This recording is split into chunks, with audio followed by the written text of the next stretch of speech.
سميراتي، واش راكم؟ نتمنى راكم بخير. وفيديو اليوم يلقاكم بالف صحه يا رب ان شاء الله. جمعه مباركه. كما راكم تشوفوا البنات جيتكم بكسره الشعير ولا المزامنه، كسره صحيه تاع الجدود ومن طون يعني الاصحاب الرجيم ما كانش ما خير منها، مفيده وصحيه وتقدري تاكلي يعني كونتيتي لا باس بها منها ومش راح ازيد لك في لو بوا. نبداو كيما راكم تشوفوا.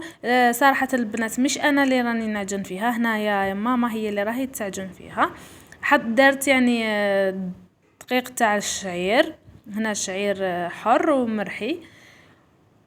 دارت كونتيتي يعني هنا راها دارت قيس 5 قرصات هكذا، 5 قرصات صغار، راها تعبر لهم في الملح وتبدا تبل فيهم بالماء يكون دافي. البنات الكسره هذه ما فيهاش الزيت، يعني ما فيهاش الدهون نهائيا. على قلت لكم اصحاب الرجيم هذه توالمكم بالبزاف كيما راني انا.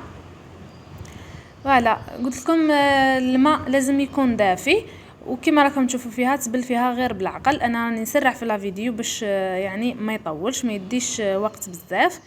اي تبل فيها غير بالعقل، لكن هو راه دا كميه لا باس بها من الماء.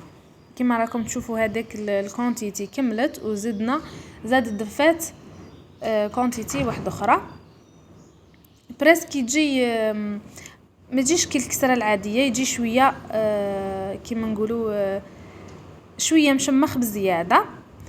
ولا راها تبل وتلم غير بالعقل، تبل وتلم غير بالعقل.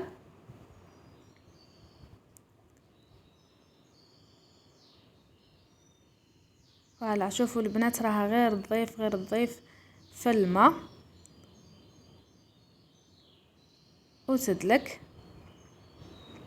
هنا قلت لكم دا كميه لا باس بها تاع الماء، هنا حتى ضافت سخنت شويه، دفات شويه تاع ماء وكملت عجنت به. فوالا شوفوا هنا البنات بعد ما كملت دلكتها كورتها. شوفوا التكستور تاعها البنات الطري بزاف بزاف، يعني مشمخه بزاف. هنا البنات بعد ما كورتها تديها في الدقيق الشعير بعد هذاك. فوالا تحلها غير هكذا بالعقل، ما تفتحهاش كامل هكذا فقط، وترمدها في الدقيق وتخلي عليها تكمل كامل لا كونتيتي اللي عندها يعني.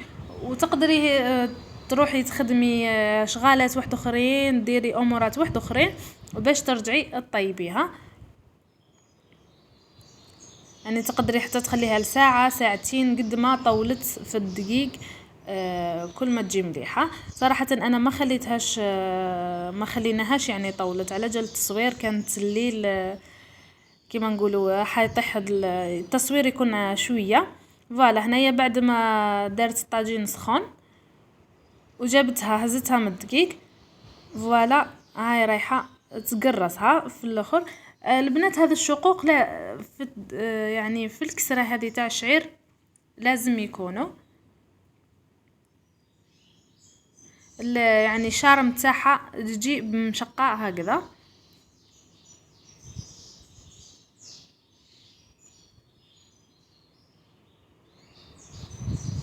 فوالا تفسحها على السمك اللي راكي حباتو.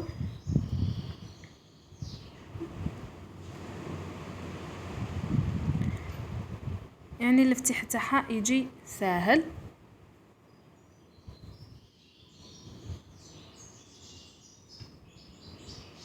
فوالا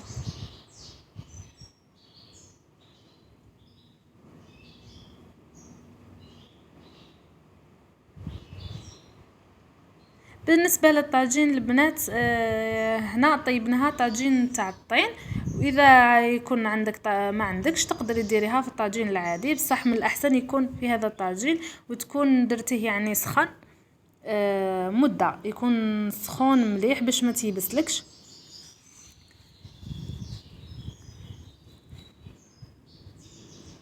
فوالا البنات هنا قلبتها في الطاجين وتكمل تطيبها غير بالعقل، ما تحتاجش يعني البنات لا تتثقب يعني بالفرشيطه، لا تطيبيها بالحكاكه تاع الكسره، تخليها هكذا طيب وحدها غير تحركيها فوالا البنات هنا الاحمرار تاعها هكذا يكون فقط. الكسرة هذه البنات تتقدم يعني براسك تتكل مع الشليطة حارة ولا مع زيت زيتونة. لو اللي يعني يحب ياكل بها امورات واحد اخرين يعني هي البنه تاعها تكون مع هكذا شليطه حاره قلت لكم ولا زيت زيتونه. كان هذا هو لا فيديو تاعنا البنات لنهار اليوم خفيف ظريف. نتمنى ما تنساونيش بالجام، واللي راه تشوف لا فيديو لاول مره نقول لك حبيبتي ما تنسايش الاشتراك وتفعلي الجرس باش يوصلك كل جديد.